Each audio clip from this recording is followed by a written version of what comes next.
ومن جاهد فإنما يجاهد لنفسه إن الله لغني عن العالمين. Adapun keutamaan para sahabat secara umum, pembahasan yang kedua, telah kita terangkannya banyaknya keutamaan mereka. Dari ayat-ayat Al-Quran, puluhan ayat menjelaskan keutamaan. Sebagaimana hadits Rasulullah Sallallahu Alaihi Wasallam. Iya. Nah, ini sebenarnya salah satu dari pelajaran penting yang diperlukan di tengah umat ini. Karena umat ini perlu figur. Perlu figur. Manusia itu tabiatnya mencontoh. Tabiatnya apa?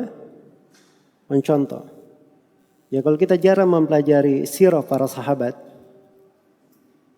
biografi hidup mereka, akhirnya apalagi di masa sekarang, orang yang selalu baca berita itu, lihat kabar-kabar dunia, itu bisa terkubur itu dengan nama-nama Ronaldo, Messi,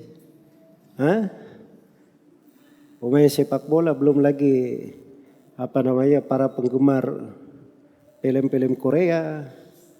Ya, tahu semua nama aneh-aneh aja bisa dihafal. Subhanallah. Tapi nama sahabat, tanya coba, siapa Khulafa ar-Rasyidin? Belum tentu bisa disebut sebagai anak-anak muda kita. Apalagi kalau tanya siapa 10 orang sahabat di zaman masuk surga. Subhanallah. Itu kekurangan besar pada umat ini. Kita kayak terjajah di rumah-rumah kita sendiri. Terjajah di dalam negeri kita sendiri. Dengan kebiasaan-kebiasaan yang datang dari orang-orang kufar. Iya. Karena itu ini penting ya di sudut-sudut untuk memperkenalkan para sahabat Rasulullah sallallahu alaihi wasallam, mengenal dari hari-hari kehidupannya. Karena itu ditulis buku-buku oleh para ulama, kalau mau baca berjilid-jilid tuh. Baca kitab Al-Isabah karya Ibnu Hajar, Al-Istiab karya Ibnu Abdul Bar, Usdul Ghaba karya Ibnu Al-Athir, atau Mu'jam As-Sahabah karya Abu Nuaim Al-Asbahani, atau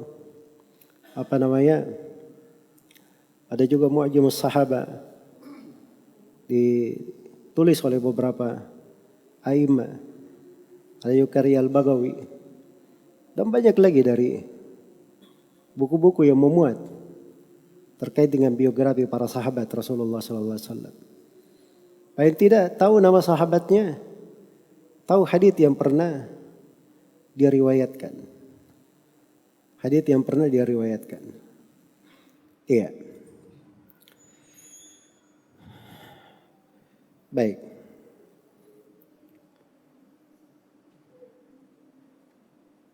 Itu dari keutamaan para sahabat Rasulullah sallallahu alaihi wasallam.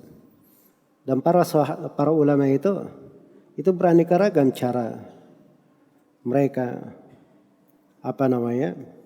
memperkenalkan nama-nama sahabat. Ya saya masih ingat itu ya, guru saya Syekh Mukbil rahimahullah. Beliau selalu mengulangi hadits itu. Iya. Sampai waktu itu saya berpirasat sesuatu, ini Syekh kenapa beliau selalu membaca hadits ini. Jadi beliau berkata, beliau ada menyebut suatu hadits, selalu ditanya ke kita, siapa nama sahabatnya yang meriwayatkan hadits. Idza aradallahu qabda abdin bi ardin ja'alallahu lahu ilaiha haja. Apabila Allah kehendaki seorang hamba itu wafat di sebuah negeri, maka Allah jadikan hamba ini ada keperluan ke negeri tersebut. Jadi ini hadits selalu beliau ulangi. Selalu beliau ulangi. Jadi kalau hamba ingin dicabut nyawanya oleh Allah Subhanahu wa taala di sebuah tempat, di sebuah negeri, akan dijadikan untuknya keperluan. Dia bukan penduduk negeri itu. Tapi dia ingin dicabut nyawanya oleh Allah Subhanahu wa taala. Dia dibuat keperluan. Dia pergi ke negeri itu. Pergi ke negeri itu. Begitu tiba di negeri tersebut, maka Allah Subhanahu wa taala mencabut nyawanya. Iya. Dan beliau itu punya cita-cita. Beliau bilang nanti insya Allah saya akan meninggal di Mekah. Saya mau dikuburkan di Mekah. Nanti saya akan pergi haji dan umrah. Tanpa paspor saya pergi. Karena waktu itu senyum-senyum aja. Iya. Senyum-senyum aja. Dan subhanallah itu terjadi semua itu. Beliau pergi haji dan umrah tetap pakai paspor ya. Tapi masuk seperti raja beliau masuk. Diundang oleh kerajaan, diundang khusus. Iya. Padahal dulu waktu berada di Saudi, beliau tolib di sana belajar. Itu ada yang memfitnah beliau sampai beliau dianggap ikut terlibat di dalam fitnah tersebut. Akhirnya beliau dipulangkan ke Yaman dalam keadaan dideportasi. Itu kan bukan di pulang terhormat kan. Tapi bersamaan dengan itu beliau balik lagi ke Saudi setelah di blacklist, tidak boleh masuk Saudi. Balik sebagai seorang yang dihormati. Diundang langsung oleh kerajaan. Semua biaya pengobatannya ditanggung oleh kerajaan. Pergi haji dan umrah dengan hal yang paling hal yang paling istimewanya. Iya. Selalu beliau ulangi itu. Rupanya itu firasat beliau. Beliau akan ada keperluan nanti. Dan wafat di Mekah. Wafat di mana? Di Saudi sana dan dikuburkan di Mekah. Rahimahullahu ta'ala. Beliau selalu tanya, itu hadits siapa sahabatnya? Memang nama sahabatnya agak jarang didengar. Dan nama sahabatnya itu mungkin haditsnya cuma satu. Hadits itu saja yang diriwayatkan. Ada yang tahu nama? Abu Azzah? Baik, jazakallah khair. Namanya Abu Azzah. Pernah dengar Abu Azzah? Ini dia ini. Haditsnya cuma satu ini.